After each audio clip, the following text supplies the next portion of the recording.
Hi friends, welcome to review 3. இன்னைக்கு நம்ம review பண்ண போகிற மூவி ஹார்திக் ரவிச்சந்திரன் சார் டைரக்ஷனில் அஜித் குமார் சார் நடித்த குட் பேட் அக்லி. இந்த படத்தை பற்றி நம்ம இப்போ பார்க்க போகிறோம். ரொம்ப வருஷம் ஆச்சுல, ஐ மிஸ் யூ. இந்த குட் பேட் அக்லி கண்ணாடி உங்களுக்கு வேணும்னா திருச்சி லென்ஸ்மார்ட் ஆப்டிகல்ஸில் அவைலபிளாக இருக்கும். ஆர்டர்ஸ்க்கு ஸ்க்ரீனில் தெரியுற இந்த நம்பருக்கு கால் பண்ணுங்கள். இப்போ படத்தை பற்றி பார்க்கலாமா?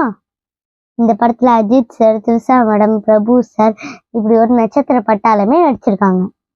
கதைன்னு பார்த்தீங்கன்னா, அஜித் சார் இதில் ஒரு டானாக இருக்காரு. தான் ஃபேமிலிக்காக போய் சரண்டர் ஆகுறாரு. அவர் ஜெயிலேருந்து திரும்ப வரும்போது அவரோட சன்னுக்கு ஒரு சின்ன ப்ராப்ளம் இருக்குது. அவர் டானா மாதிரி எப்படி அதை சால்வ் பண்ணுறாங்கன்றது தான் மீதி கதை. அஜித் சார் இது வரைக்கும் நடித்த எல்லா படத்தையும் மிக்ஸ் பண்ணி இது ஒரு படமாக எடுத்து வச்சுருக்காங்க. ஏன்னா அஜித் சார் நடித்த எல்லா படத்தோட சீனும் இதில் ரியாக்ட் ஆகுது.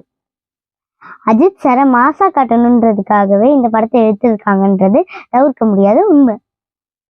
மற்றபடி ஸ்க்ரீன் பிளே, பேக்ரவுண்ட் எல்லாம் மார்க் ஆண்டனி படத்தில் இருக்கிற மாதிரி ஒத்து போகுது. அஜித் சார்லேருந்து படத்தில் நடிச்சிருக்க எல்லாமே அவங்களோட திறமையை காட்டியிருக்காங்க. ஆனால் ஸ்டோரியில் மட்டும் கொஞ்சம் கொண்டு விட்டாங்க. பட் தலைஃபேனை பொறுத்த வரைக்கும் இது ஒரு மாசான மூவின்னு தாராளமும் சொல்லலாம். லாஜிக் எதிர்பார்க்காம என்டர்டெயின்மெண்ட்டாக பார்க்குறவங்களுக்கு மட்டும் இது ஒரு பெஸ்ட்டான மூவி. மொத்தத்தில் இந்த படம் அஜித் சார் ஃபேன்ஸ்க்கு ஒரு பெரிய திருவிழான்ட்டே சொல்லலாம். ஸோ இந்த படத்தை தியேட்டரில் ஜாலியாக என்ஜாய் பண்ணி பார்க்கலாம்.